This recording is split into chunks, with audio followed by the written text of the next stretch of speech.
Welcome back to Moving to New Zealand. Today I have Abby with us. Welcome, Abby. Thank you. So we'll just jump right into this. We've actually been chatting for a little bit. Yeah, I already know some of the answers to this, but can you tell us where are you from originally? I'm from Randolph, Vermont, United States. And how long have you been in New Zealand? I've been here for about 10 months. Not even a year. Would you say you're in the honeymoon phase still? Or did you I've even been have a honeymoon phase? No, I don't even think I had a honeymoon phase. I kind of go in and out of it. Yeah. I have to practice gratitude Yes. continually to keep myself positive. And part of the reason you didn't really get a honeymoon phase probably is because you moved here and started your MBA right away. So I Or actually did you have time? we had about 3 months before the MBA Oh, program okay, started. good. Nice. So you got a little bit acclimated. A little bit. And so for listeners, they probably know that I'm currently in the MBA program as well, but I started a bit before Abby. So this whole podcast is for well, it started for a class that we do here for Creative Challenge. And so I'm about to wrap up that class in another 10 days or so, but I'll continue on with the podcast because I have lots of guests to interview and I like it and it's fun and I want to see where else it can go. But yes, I haven't we had one class together, right? An elective? Yeah. Yes, and we have one coming up as well. Are you in finance? Yes, I'm in finance. Oh, okay. Yeah. Okay. Yes, we'll have that. And that sounds like a real treat. Okay. So you moved here and why did you decide to move to New Zealand? So we've been thinking about it for about 2 years. I think when COVID hit and I was in the middle of running a little cafe that had to be shut down for 2 weeks, I started to dream about New Zealand because we'd heard that New Zealand was still operational and that they had Yeah. shut down their borders and everyone was kind of thriving over there for a while.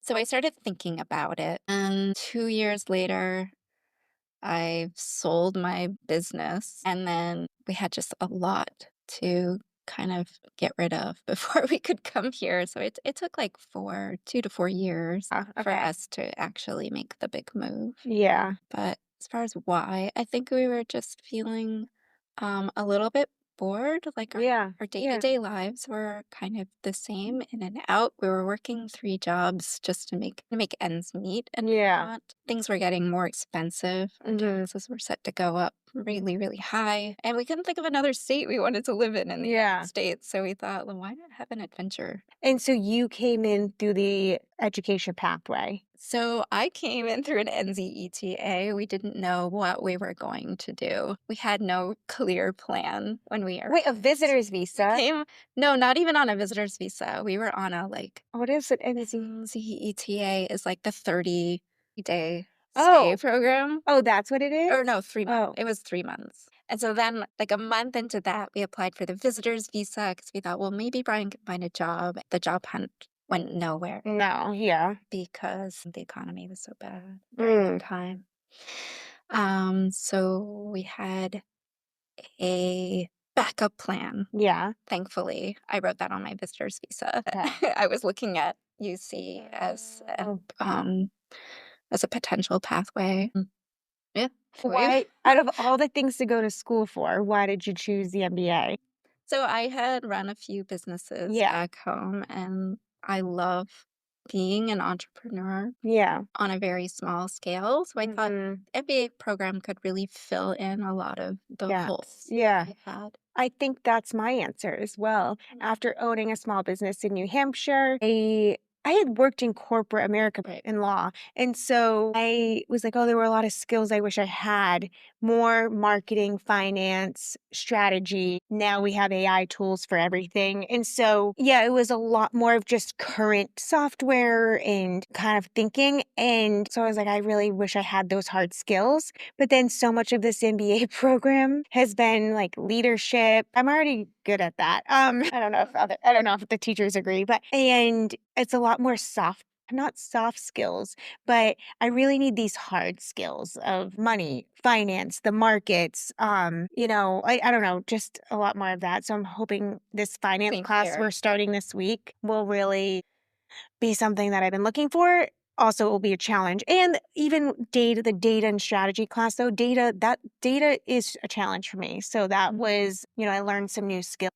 I loved the course we had together on marketing with the American I did too. professors. This was my favorite course. So far for me as well. Yeah, Yeah. and I felt like I learned a lot from them. And when I was telling people this, they're like, "Oh, is it just because 'cause they're American?" And I'm like, "No, but maybe." I started to wonder if maybe it was We had a bias or their they were teaching style was what we're was more used to. familiar. Their teaching style was very familiar to me. Yes. Like, Even though I haven't been in school in 20 something years, it was maybe. so entertaining and engaging. Yes. I feel like they knew how to put on a show, and that's what Yes. I've been kind of craving. Yes, I loved Yeah. it. So anyway, we'll see. We're in it. I don't have too much further to go, but you're doing it full time I am. because your visa requires you to. Yes, which is intense. And with your visa, your husband can work. That's right. Can you work? I can work part-time, Okay. but I'm finding as a full-time MBA student, I don't have the No, energy no one or the time no one I to know who do does it. it full time works like they Yeah. can. And yeah. So and you brought your teenage son. Yes, I brought my 18-year-old. I've also got a 21-year-old back home. Yes. Yeah, which has been hard. No, I bet. I bet. That's why I'm like now when my kids get older, I'm like, oh, what country are they gonna choose to live in? I know. The I just oldest has been talking about maybe coming over. really? He's been working 2 years at Criara in New Hampshire as a electronics engineering technician. Oh, nice. And that job is greenlisted here. So if he gets a job here, he'll go straight to residence. Because what That is would be it? nice. Tech? What It's is it? a Engineering? Technical engineering? electronics engineering Elec technician. Okay. And that's a green list It's a green list job, but he really needs like 2 to 3 years of work experience, experience. and he's getting that. Yeah. I wish that I went to school here for one of the green list jobs and not for a visa pathway because I already have the visa, obviously, but just to get a job. I'm kind of finding This MBA isn't giving us a skill or a license for any of the jobs that are in demand here. So they need engineers, which I don't want to do, but teachers, they need teachers, they need mental health practitioners. That's a green, doctors. yeah, anything in the medical field. I don't want to do anything medical, but I could do like some type of mental health support, like counselor therapy. So those were greenlisted and just other skill sets that. I just heard that dog groomer was greenlisted. Are you Dog serious? groomer and vet tech. How hard is it to be a dog groomer? It's a 6-week course here. So we've looked into it actually for my son because he's actually interested in becoming a dog groomer. We're like, wait, this is perfect. I was telling my friend yesterday about how I'm not working, and she was just so surprised by that because of I always have. But anyways, she was saying she's like, maybe you should just be a nanny since you love babies so much and you want another baby. Because I always say that. My husband said he's too old, and now I'm possibly too old too. But yeah, so she said you should just be a nanny. And I realized I don't know anyone here who uses a nanny or is a nanny. Like I never even have heard a person talk about a nanny. I don't know Never. if that's a thing here. No. How is that I like think people do need childcare, but I've never heard of someone having a nanny. no. And like people do like after school care type of stuff. But yeah, and I know people, yeah, I've met people who have babies and have young kids and no one has ever mentioned nanny. No. So I was like, is that just not even a profession? So then I was like, I'm gonna see if there's a care.com type thing because I used to use that to get babysitters and stuff for my kids, like summer help, and see if that's even a thing. Yeah. That's really interesting. Because then I What can it just like culturally is babysit someone's kid and I can like take them on adventures like what I used to like to do with my younger kids before they were like mean. Yeah, I thought about that too, like just doing some after school care for kids. But my husband was like, no, you're not gonna like that. I might not like it if it's someone else's. I mean, I'm a mentor to a girl, but she's 12. So that's not really, that's different. It's a different thing. I'm not babysitting her. Yeah. I'm Still a lot to take mentoring on. her in life and showing her how to be a nice, responsible adult, which I'm not really Is sure. it working? She's very good. She was already very good to start with. She's very kind and respectful and sweet. So that's good. So hopefully I don't ruin her.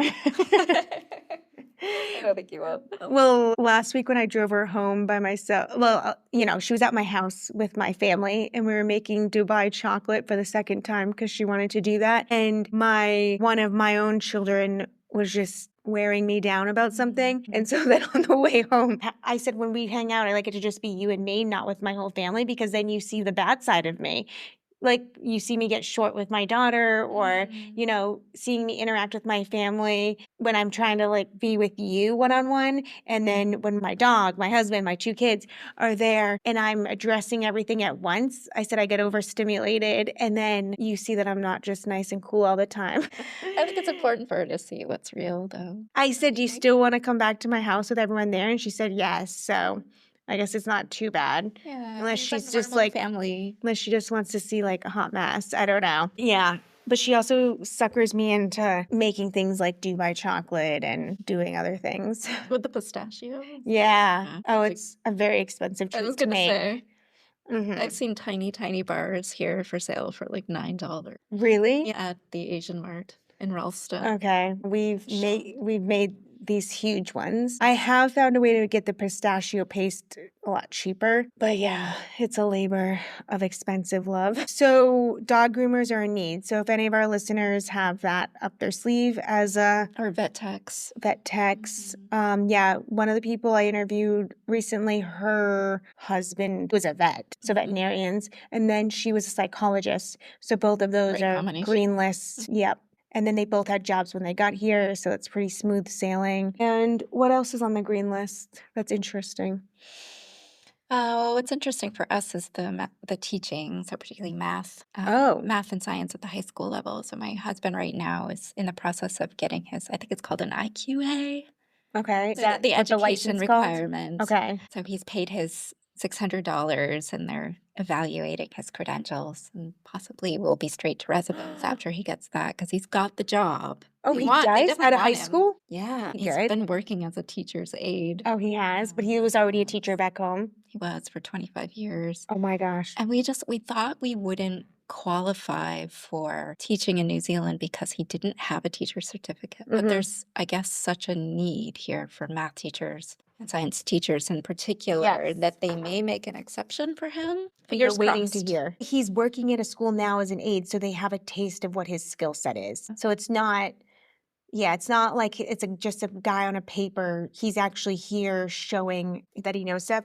Well, it's Mhm. funny you say math teacher because I had my daughter's teacher conferences last week and I went in and met each teacher. And before we went into the math teacher, she goes, "Don't piss her off." What? What am I gonna do? And she goes, I go, "Why? Is she scary?" She goes, "Well, she's not scary, but she's not someone you want to get mad." And I Huh. was like, "Oh, okay." And then I went in and she was just firm and Mm. present and there and she knew about my kid and she knew stuff Mm. and not every teacher does because the high schools are big here and Yeah, this high sometimes school's they don't huge. even know like who my kid is, like they're just Yeah. guessing. Last year this teacher told us a bunch of stuff and then I said, "Oh, okay, well that seems like a concern." He goes, "Oh, I'm sorry, that's not your daughter. Oh. Shut up." And I'm like, "Oh my gosh." It's a big mistake. So, and apparently the math teacher she had last year didn't really teach what they needed to. So this teacher has come in and gotten them up to where they need to be. And she Mm. was just everything I think a math teacher is. She was firm, but you knew where she stood. And Mhm. she was really dedicated to getting the kids up at what they needed to know and to have some passion for math. And I loved her. I just loved her. And my daughter said she does too. She just said she can be scary. I'm like, well, they should be a little I bit. It's think a math teacher. a lot of what Brian's been seeing, and I shouldn't say where he No, teaches. don't say it at school. A lot of people are teaching sort of from the back of the classroom, and so what he's Okay. been doing is like circulating around and Yeah, that's what checking she said she in does too. with Yeah. everyone, and he finds that to like break it up a little Yeah.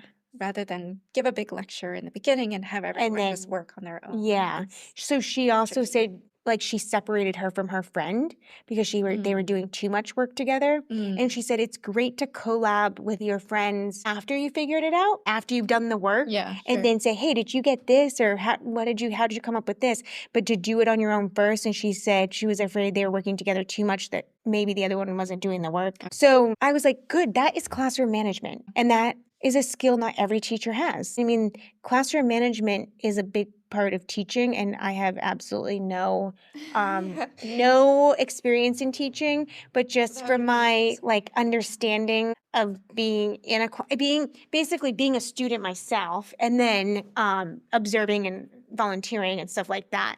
So that's great. I hope Yeah, he and I can. should mention too, like for other people who are looking for teacher type jobs here. One thing that really helped my husband was first getting a tutoring job at Kit McGrath, which is Oh, like I a sent my tutoring. kid there when we moved here. Yeah. Yeah, it gave him some Kiwi experience prior to getting into the school because he had applied for the math teacher position at this particular school that he got into 4 times before they would finally look at his application. So it took some persistence So they just and had some. no math teacher that whole time? No, they have like 20 math teachers. Oh, Yeah, okay. because the school is so big, but they're just constantly rotating through them. Yeah. Okay. Well, that's good. Hopefully he gets that. I hope so. And that would be great. When you came here, did you come with just suitcases or a shipping container? We came with 2 suitcases apiece plus a carry-on. So it's like 3 bags each. Okay. Times 3 was 9 bags. And then we shipped 5 boxes of our most precious items, Okay. which when they arrived, we were like, why did we ship this? Yeah. So there were some things that I wished I'd shipped that I Yeah. didn't. In the end, I kind of wish we'd done like half a container. You're like a 20-foot. I mean, no, what did I do? I did 40. So you could have done like, oh, you could have shared one with someone. We left all of our furniture behind. And And then it turns out it is very difficult to find a comfortable chair in this country that doesn't cost $2,000. furniture's so expensive unless you like go real cheap gross Mhm. stuff. Yeah. Mhm. Agree.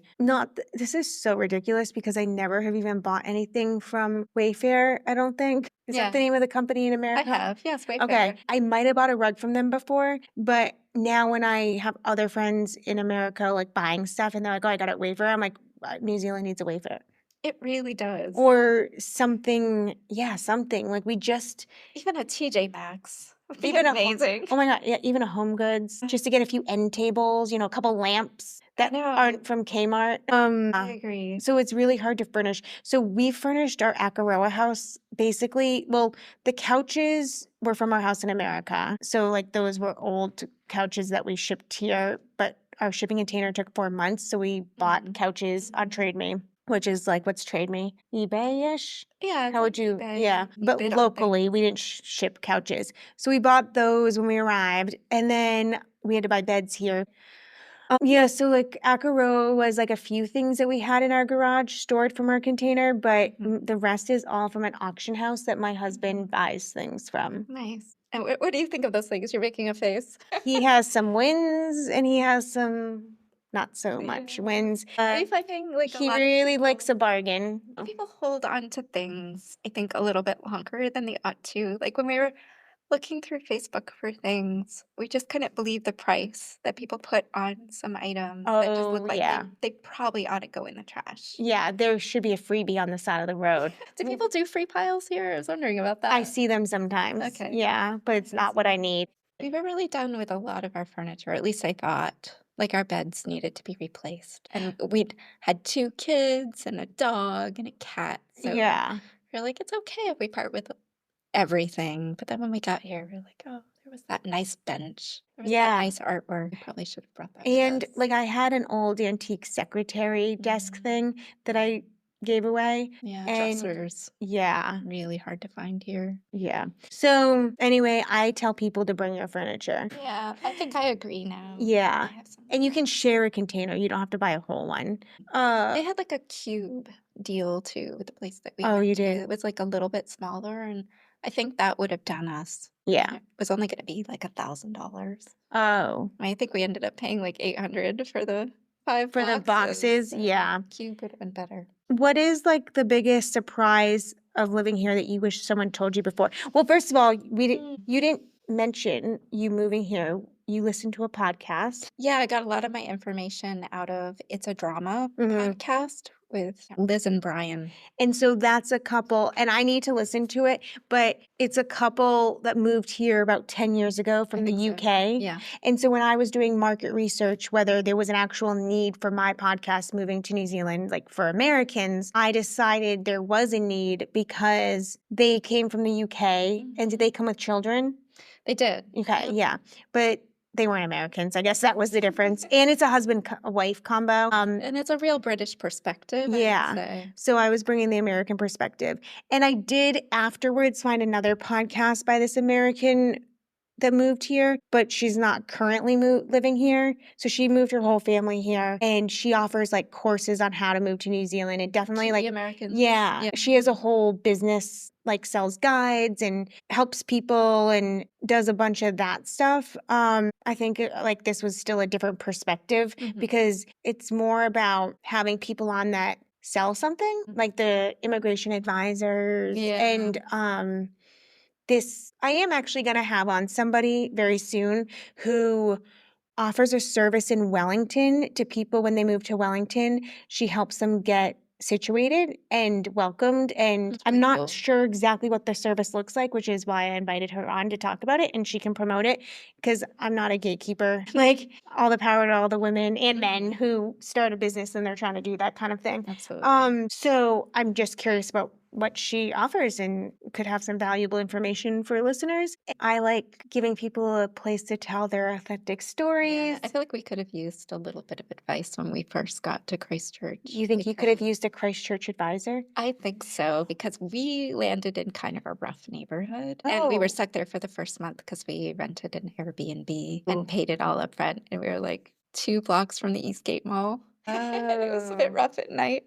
And the we east didn't have a side. car. So we Okay. were walking everywhere. Uh, It felt different from what I'm experiencing now. yeah, So a bit yeah. safer. Well, I mean, Allison's like Facebook group, which you hadn't found yet, though. So that I think having the Americans at Christchurch Mm. group offers a lot of knowledge, and Mm. people join that before they come, Yeah, I and then didn't they're know that like, "What existed. neighborhood should I live in? Yeah. What school should they ask all these questions, and so it definitely gives like Allison's like created a space not just for the people currently living here, but the people who are gonna move here, so they can ask Mhm. questions beforehand. So I Yeah. think that's a really valuable resource that she does. And maybe I should tell her she should expand that because that's just like a free group. But I do Yeah. feel like that's pretty informational. But whatever the Wellington person does, maybe Allison can do here in Christchurch. I wonder. Well, I I'll have bet she to would find find that out. really satisfying too. Yeah, because Mm. she likes helping people and she lives on like just all the same stuff like community and Yeah. everything like that. So that there could be a market for it. Also, my friend was telling me the Travel New Zealand group Facebook page, which they won't let me post my podcast there because they're gatekeepers as well, Mhm. because they have their own YouTube channel. They charge $160 an hour to consult for an itinerary if like you're moving here for like a travel, like a trip. So my friend was like, people are paying that, but Yeah. yeah, there's Yeah. a market because Americans will pay. Kiwis won't.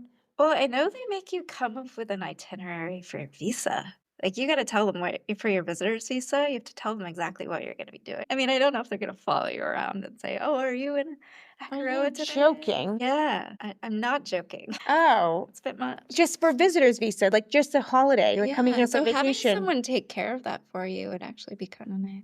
Oh, It's a okay. bit Well, I guess people stressful. who are coming here on a real travel vacation, though, they do have it mapped out because they have Probably. to, like, Yeah. even when my mom just came, there was an Excel spreadsheet. Like, Mhm. I started it and she filled it in with all the stuff she was going to do with the kids Nice. and like where they were staying each night and what the activities were because you have to book those activities ahead of time. It's kind of tricky though if you have just like 4 to 6 months to fill. That's a How much much time longer do I time. actually need for all of these Oh, things? right. What So looks these are people realistic? I was thinking about people coming for 3 weeks or a month. Mm. You're talking about the, like, 6-month Yeah. people. Yeah, where you wouldn't book that all out, of course, because 'cause you're No. kinda just And I exploring struggle too. to kind of come up with things too. I'm like, well, I don't know how long I needed Did but I you can actually do imagine. all that? I did quite a bit of it.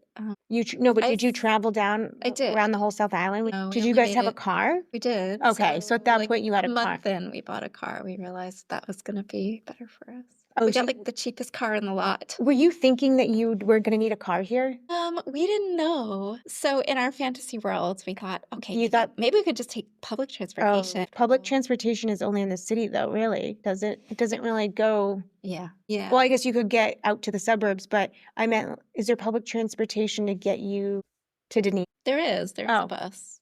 Mhm. okay. I can't remember how long it takes, but it's not too bad. I actually did just have a flashback to when I was here 20 years ago. We took a bus up to somewhere and then somewhere to Abel Tasman to hike the Abel Tasman Trail. We Nice. did that by bus. I have no idea. I did not plan that. So that's why I'm like, who told me where to go and what to get on? Because I don't remember doing any mental load for that.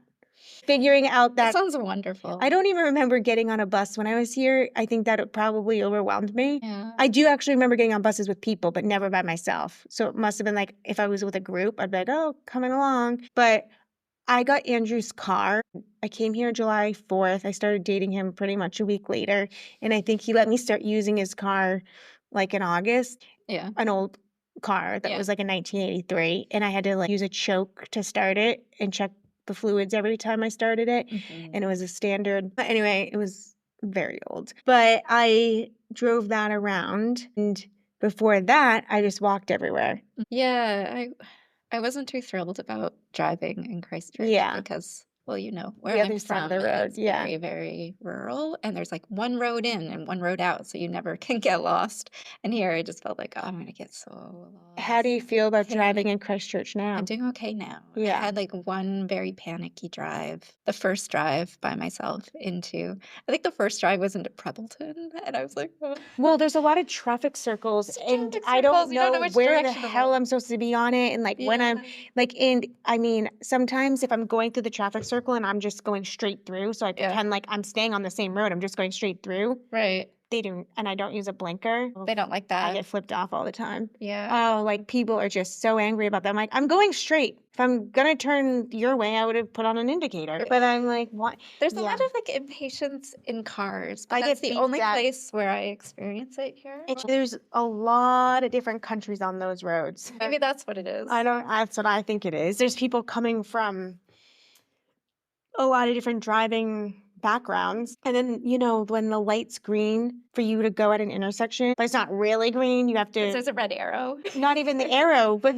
no, it's like green, but the other side also has green. Oh, And you yeah. have to wait Yeah. for them. You have to wait for them to get a red, and then you can go last second on a red. Yeah, I still find myself kind of second guessing. Is it my right of way? I mean, it's a weird. It's a lack of confidence thing, I think. It's a lack of clear direction, in my Mhm. opinion. Like, just give me a green or give them a green, but don't give us both a green Right. when we're going the same way and there's going to be a head-on collision. Yeah, so we have that every morning on the way to work. So I drop Brian off because we're still down to one car. Yeah. And there's this one light where you have to get into the middle of the intersection, and literally only one person is allowed to go. Yeah. It's just so frustrating. Turning right here is really, really hard. It's a weird.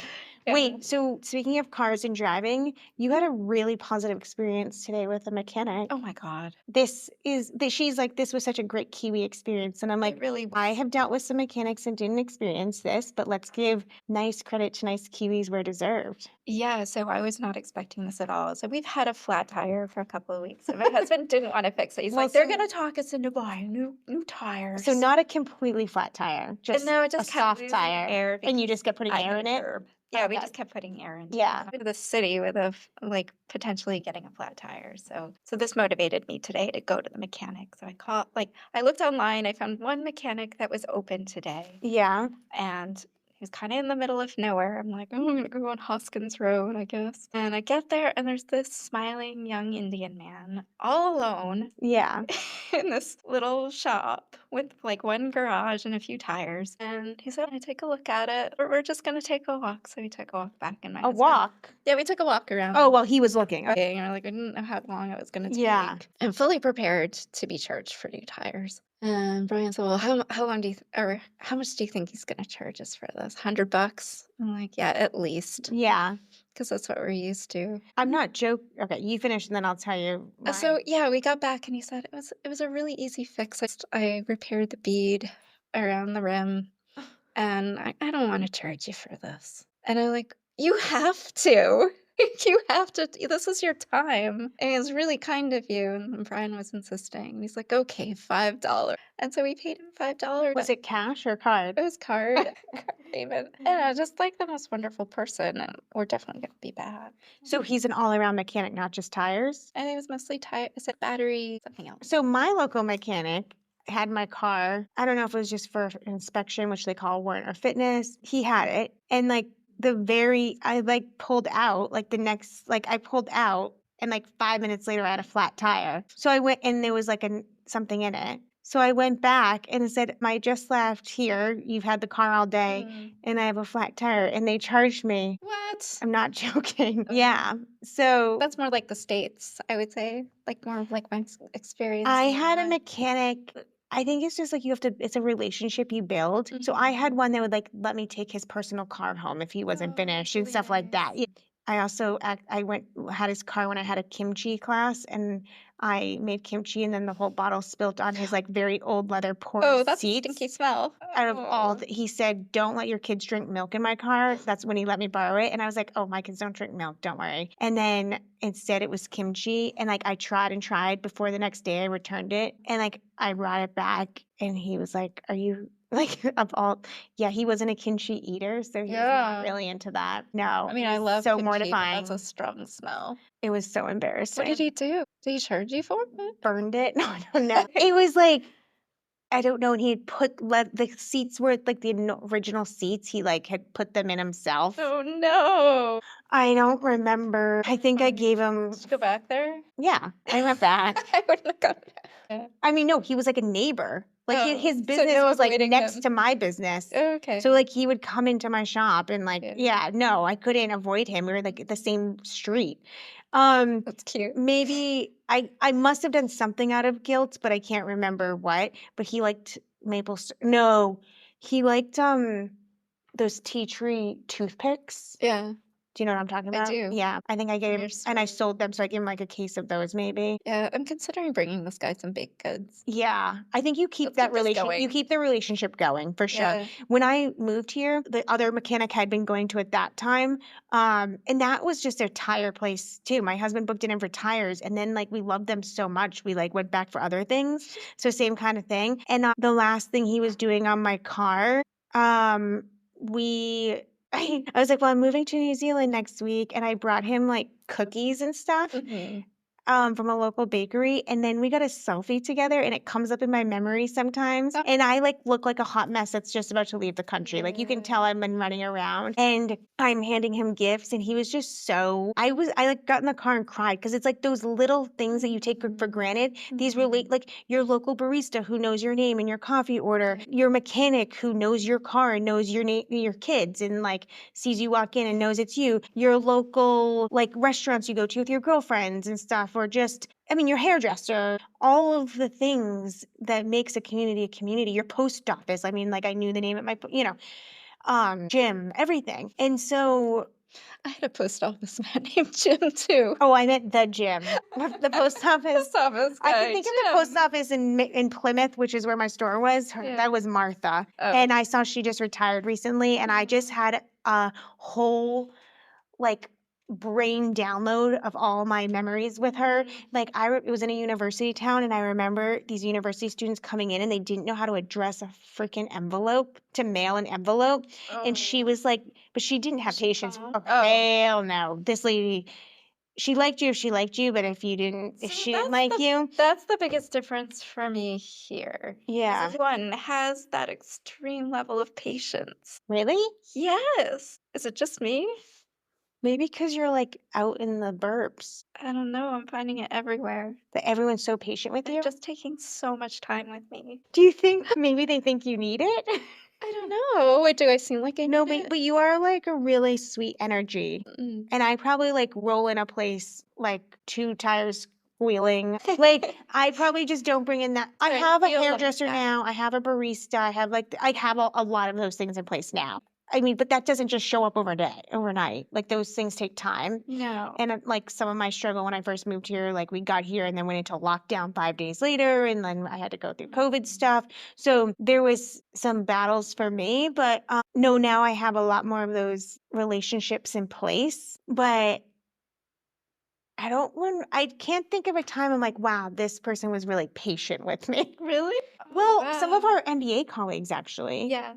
Like I have a couple of those. I mean, they were classmates, but now they're friends, and they show some extreme patience with me.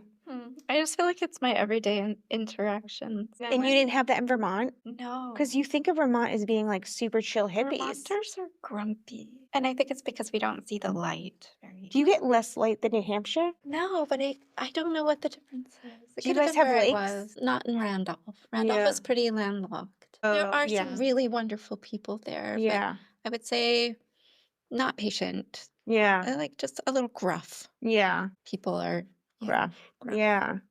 That's funny. I always think of Vermont as being just like hippie farmers. Depends on where you are. Yeah, So I I guess was a it's you're townie. right. It depends where you are. Mhm. Because even that American professor we had, he was moving to like the part of Vermont that's really close to Dartmouth. Harwich, yeah. Okay, so I don't That's a know. different, That's like a different part, right? yeah, Okay, so that there's part has like lots of money and opportunities. and then there's the part of New Hampshire that I have spent literally 0 time in, and that's what Keene area. Okay. I think I went there once, but I couldn't even tell you much about it. I think I broke down or something, so it's bad memories. But yeah, that I whole think I've driven through that part. yeah, It's a little depressing. yeah. So I didn't have good vibes there. Right. So it was just never a place I really went. I had no reason to ever go there. So if someone's from that part of New Hampshire, the teacher was from that part of New because Oh, he he was was? from well, you're yeah. Sure, I don't even Peterborough's. really know where it was, but I looked it up on a map and I was like, ooh. Go Not ew, there. but like I was just like, that's not no, I didn't mean ew,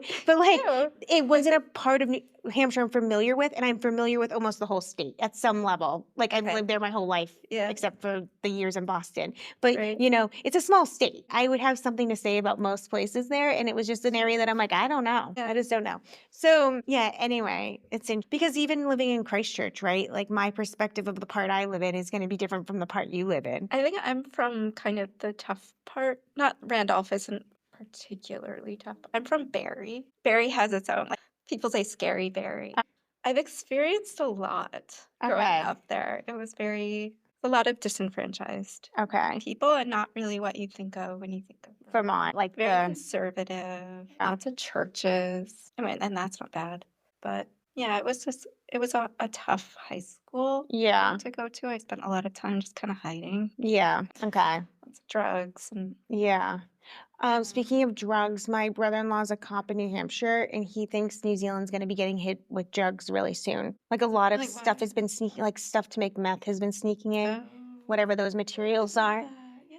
Yeah, so like that's been getting in through planes and stuff like that. They've been That's like interesting. confiscating a lot. Yeah, they think he said from what he knows and talking to, like the drug epidemic is really about to like it's seen nothing yet here. That's so sad. I thought Yeah. we were avoiding it. Yeah, I think it's I mean, it, they're saying that things are turning around back home. Like they're not seeing quite so right, many overdoses. right. So It's like like we've been through they're that. but like they haven't had any opioid stuff here because they didn't Right. right, but those drugs still aren't really like the prescription stuff isn't big here because they don't prescribe it. Like there's been no heroin here. That's amazing. Well, yeah, but I think I think it's it's coming. that's what he said. From talking to world drug people. I mean, whatever networks he has, Yeah. because he works a lot of the drug stuff. Like most of his job in New Hampshire is drug related. He works a lot with that. So he was just saying, Oh, yeah, that we're gonna be I hope he's wrong. especially as our economy struggles here, you know, that's when people turn to crime and ways Mhm. to feed their family and do all of that. Because when I was talking to my friend yesterday too, drugs are not will not be my desperate line, but we were talking about what my level of desperate looks like. It was more like OnlyFans type stuff that we were joking about. But anyway, yes, remember. So here's my segue. We were talking about earlier before we went on air about how I can't always be my authentic true self here, you know, either different settings. There's just always like a level of filter, but that's probably appropriate because we just you can't go through life either offending people or saying things that you know that person's not going to like about you, Mhm. and you have to read a room and read a person. And so I was saying the podcast I thought was going to be a way for me to just show up as my true self, but I really haven't fully, but also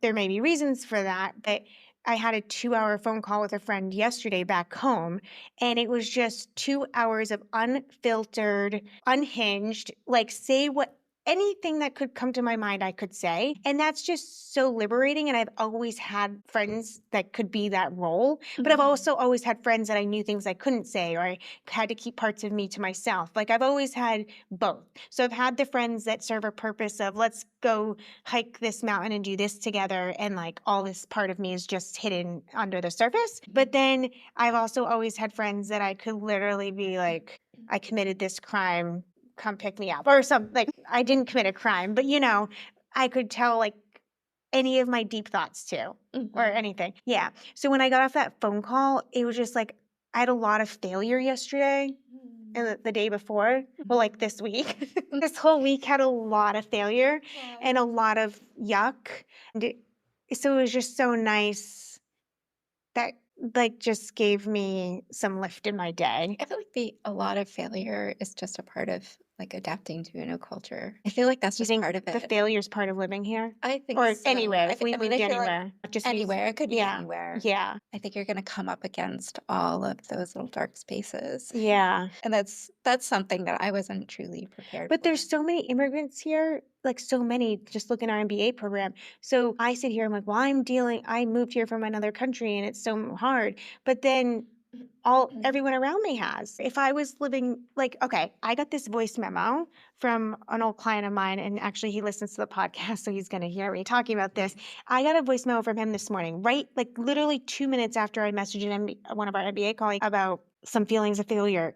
I get this voice memo from him being like, "You're so brave because you left corporate America and bought a business and like started a business, and then you like traveled with your family across America in an RV, and then you did a transatlantic, trans-Pacific, travel to you moved to another country and started over, and you're just so brave. And like, how did you, I don't know, it was just kind of like, how'd you get there? And like, I want to, take this step. And I was like, how ironic is the timing of this message of someone saying you are all these things when I was sitting there feeling like a big fat loser, Yeah, you have to continually remind yourself of the wins. or have and other your people remind me of my Write them down. So, and I just feel like every time I am sitting in that woe is me, I suck like I'm sitting in it, a message or a call or something will come through like That's from the universe. Literally, like it seems like every time this is happening, I get this ping of someone in my orbit is thinking a positive thing about me in that time and tells me. And I'm like,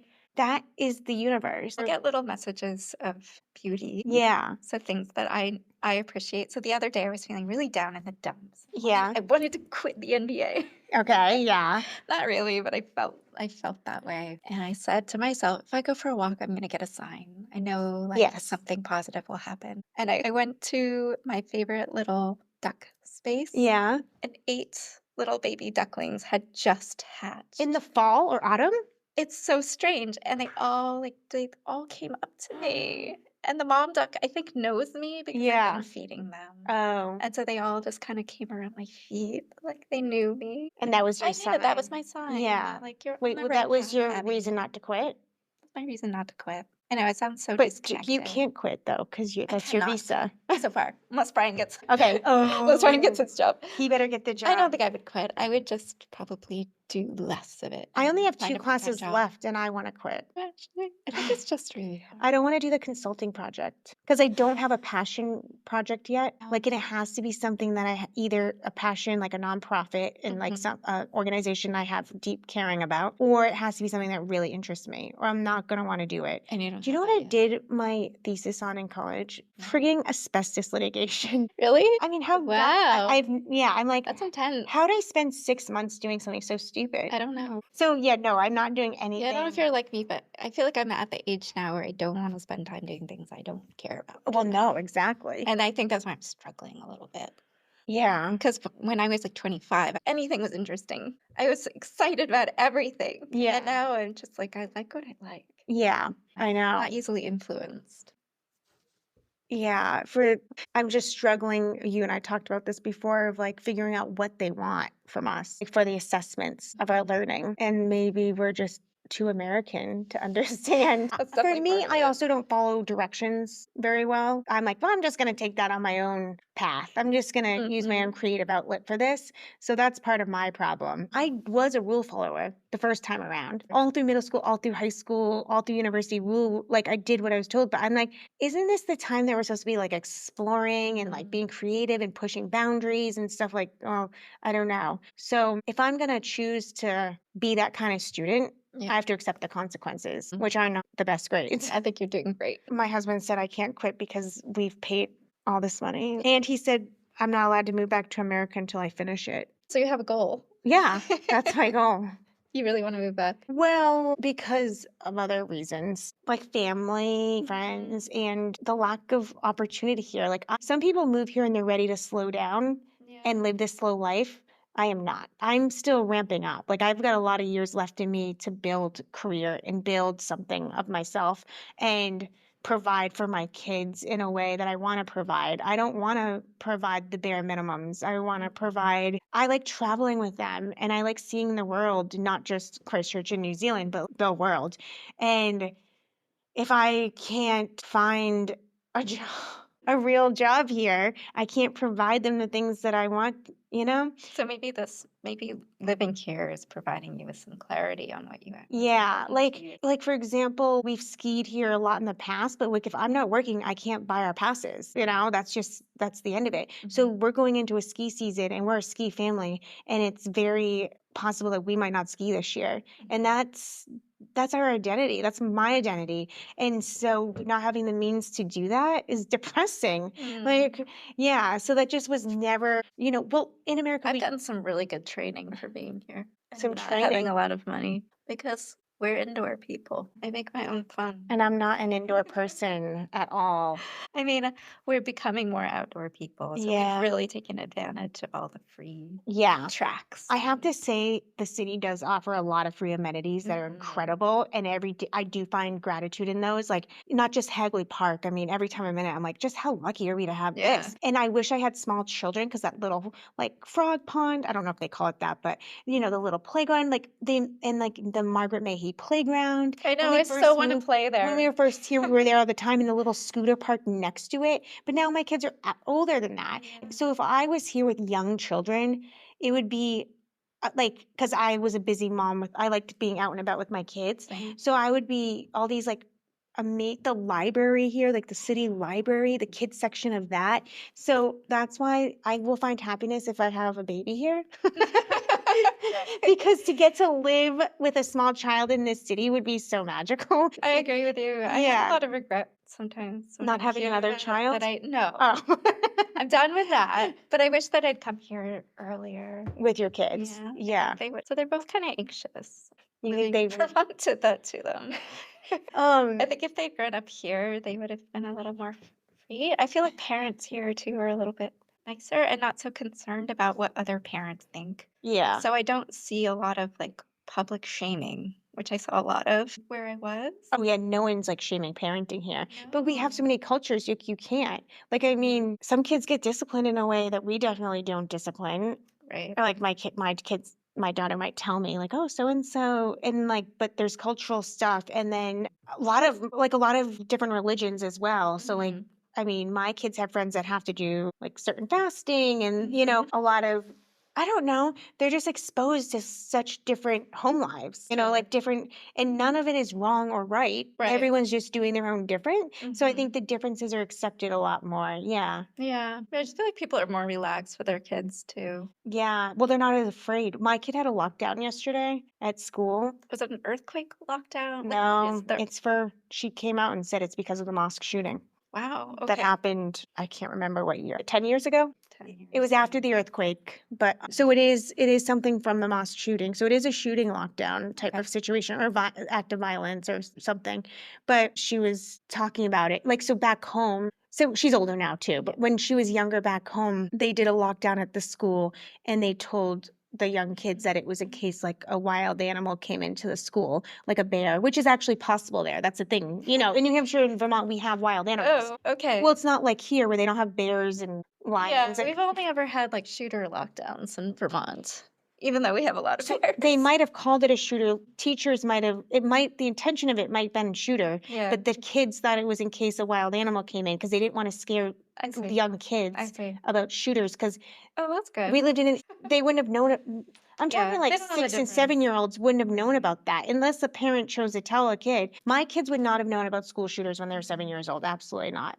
Not Okay. from not from the life they lived. I didn't have TV and media in my house. We Like, didn't start having lockdowns until like 3 years ago. okay. Yeah. Yeah, so my daughter was just pointing out back when we lived in New Hampshire, she thought the lockdowns were for if animals came in. And here it is very well described as what it's for Yeah. and Okay. like That's a what the big real difference. truth is. Yeah. Mm. So, in my kids' perspective and memories and their life, they think shooter lockdowns, the first time they experienced that was in New Zealand. Wow. That's what I'm telling That's you. really So, interesting. that's what I'm telling you. So other people will say like, "Oh, you must be used to this being from America." But whatever they did at their school, they were young enough that it wasn't described in that way to them, because it wasn't age appropriate probably at that time, or Right. maybe they didn't have parent. I don't know. I don't know why, but that's what it was. At least in their mind and their perspective and their memories. I mean, we talk about this all the time because even if I tell a story about my childhood, and it's very clear as day in my brain.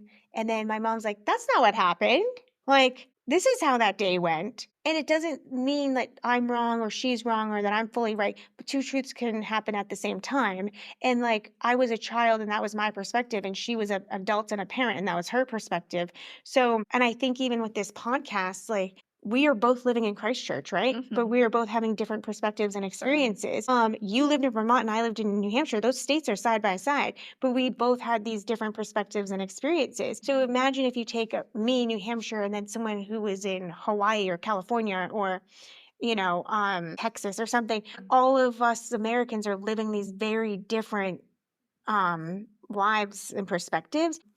And then we're like, wherever you live in New Zealand, you're going to get a different kind of, For sure. feeling about the Yeah. country. Ralston has a very different feel from Christchurch. Wait, who does? Ralston, Oh, even. even that? Even though it's Yeah. like a suburb? Well, Not a it just suburb. feels so like clean and safe. We don't even feel like we have to lock our houses. Really? My daughter said that they're watching Truman Show at school, Okay. and I've only seen that movie once, and it was a long, long time I ago. think about that movie all the time since I Do you got want to know? here. Since you got here, thank you very much. Thank you. I feel like I stepped through a portal. Yes, when I don't even remember the details of the movie, but since I moved to New Zealand, at least about 50 times since I've been here, I have said, "I feel like I'm living in I feel like this is the Truman Show." Uh-huh. And I don't even know what that means, but my brain I just say it.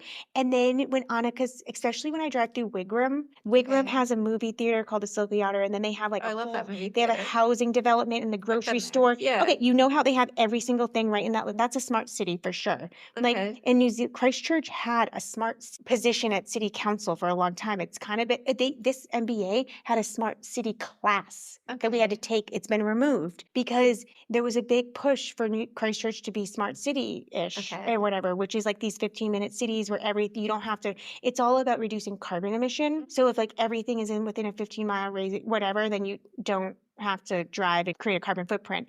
But that's also a sense of control. You're like telling people they have to like do all their stuff in this smart. People I wish I could do everything in Ralston, but I can't. So it's There's no very appealing to a lot of people, but to people that don't trust government and people who like to drive 3 hours to take a hike or they want to go to a special store, when it feels like that's being pushed on them, that is scary. So I think what happened, I think there's been pushback to that. Okay. It's just not, it was really in my face when I first moved here, and I felt it being talked about less and less. And I don't know, there's like a whole convention in the city, and it's called like Innovation Christchurch, and there's a lot of smart city talking. I think the term might have started to scare people, so maybe they've like rephrased it. I don't know. I've never heard of this. But anyway, Wigram to me looks like Truman Show, and there's other developments, and maybe Rolliston is one of them. I feel like Ralston. That I've been in them, and I was like, Everyone mows their lawn on a diagonal. when I look at houses and I go to a house here and I'm like, ew, it's in a development. And then my mother said, she's like, your house was a development. I'm like, well, when it was built in the 70s, but it doesn't feel like a development now because now everyone's house has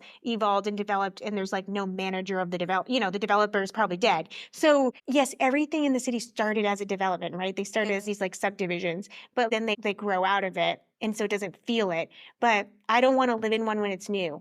Yeah, we find ourselves like trying consciously not to get too comfortable. Yeah. But I could see myself living there for the rest of my life because it's So just so easy. Everything it's like a zip off the highway to yeah, get to my house. I that don't is. have I to go mean, through anything. there's something to say for that for sure. I have a weird personality where I like things to be difficult, and I don't know. I thrive in chaos. Like I'm the it's opposite. very weird because, I'm the well, order. my friend would tell me that it's like mental. Well, she would say it's like ADD. I don't even know. She's just always like, you need to chill and be more comfortable sitting in like silence in your own space. Oh, I've done that in New Zealand plenty. And that doesn't feel good to you.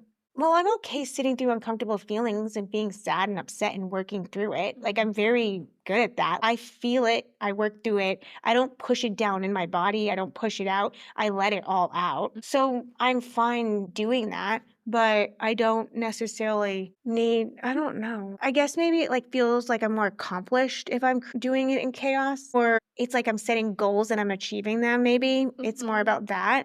I don't know. I've thought about it a lot since I've lived here of why this slow, boring life is like, doesn't feel right for me. Like, it doesn't feel like, There are some aspects to it that I think I understand. Like there's a lack of ness. yeah, I'm wild. I don't want to say wilderness, but Yeah. it's kind of partly that. Like Yeah. I feel like I'm never going to discover something really cool. In Vermont, like every once in a while you go into a town Yeah. and you'd be like, this bookshop is funky. Yeah. There's nothing really funky. Right. Like, maybe, have you been to New Brighton? Yes. There's some funk out there, maybe. Where? I I haven't don't, found it yet. I don't know. We discovered a few funky things out there. Have you ever been to Lincoln's bar? No, There. where's that? Lincoln has what's it called? It's like a pizza bar, and it's dark, and it has people bring their dogs, Oh, and is that funky? it is funky. Okay, Okay. I'm like contradicting myself. So there are a couple of funky places, but Okay. they're not. They're like few and far between in my mind. Everything feels very, very clean. Yeah. Well, it's Christchurch. Yeah, is it the Christchurch thing? I don't know. Okay, so what is that what makes you think it's Truman Showish? Yes. Yeah, because I did a TikTok about how I never see litter here, and people will come to the North Island. Oh, yeah, you don't. Where are you seeing that? No litter. I'm like, every time I'm in Hagley Park, I see city people picking up trash. So people do litter. Like people are still flawed and do naughty things. Like there's still crime and bad things happening. Sure. But then like this, but as far as litter, the city's picking it up quick enough. They empty the trash cans too. Yeah, It's like amazing. like I The remember public bathrooms smell so good. where like Anywhere. at Publix. Yeah, And restaurants yeah, too. I just feel like they're putting extra effort into making things very clean. yeah. Good. Yeah, so that could be a Christchurch thing because I've heard people up north do not share that sentiment. But there's more people. So, Right. I mean, where there's more people, there's more problems. So, anyway, yeah, I don't know. I mean, some days it really feels like home. And I do like how everything's so close and accessible and easy. I don't have to drive hours to get stuff. So it does feel like home some days, and then other days it doesn't. So that just might be a personality flaw for me. But I don't even think it's a flaw. yeah, I It's don't just know. a preference. Yeah. Yeah. And I think if I had the right job, that would make a very big difference. I've been thinking about that lately too. If I had some kind of job, I would have more of a connection to this place. Yeah, that did Social help. Connections. Yeah, that's true. Yeah. It's working. Okay, before we'll wrap up, because we've been talking for a while, and I'm supposed to be going to a play tonight, Oh, you and I are? can't even tell you what the name of it is no. because it's such a bad word. Oh, really? Like we have a group chat. It's at the Court Theater. Oh. It's art. Oh, I think I know what play this is. You've seen the posters Yes, I around have. town. Yeah. So we have a group chat for the play. I have the tickets. Shoot. I have the tickets in my car, but they were like the group chat is called like name we cannot say. Because as like I'm the one who put it out and said, does anyone want to go to it? And it's called our group chat's called Unspeakable Title. I remember seeing the play, but I can't think of what it is. Isn't that funny that I put it out of my mind? I'll tell you after. I can't even say it. I'll get flagged if I say it on the I know. podcast. Like no Americans would be like horrified. Yeah. to see this. So I can't wait to see what it's like. Yeah, no, it got really good reviews. Oh, it already got reviewed? One last question though. Okay. Is there a certain food here, because you did own a cafe and stuff, is there a food here that you really love A food that I love. or hate? I feel like the quality of the food here is better. Okay. So Vermont, the food gets Yeah, shipped from from all very over. far away unless you buy local. Yeah, the And local I feel farm, like, yeah. and that's very hard to do consistently. Ye And so here I feel like everything is fresher. All of the vegetables that I get will stay fresh in my fridge for a week. It's amazing. That's good. It's quite local. And the meat is amazing to me because it doesn't smell like anything. Okay, yeah. And I just feel like we were getting poor quality food Yeah, at home. yeah, Yeah. and everything is grown here, Yeah, like, even basically. the salmon, I looked at it, I was, like, doubtful.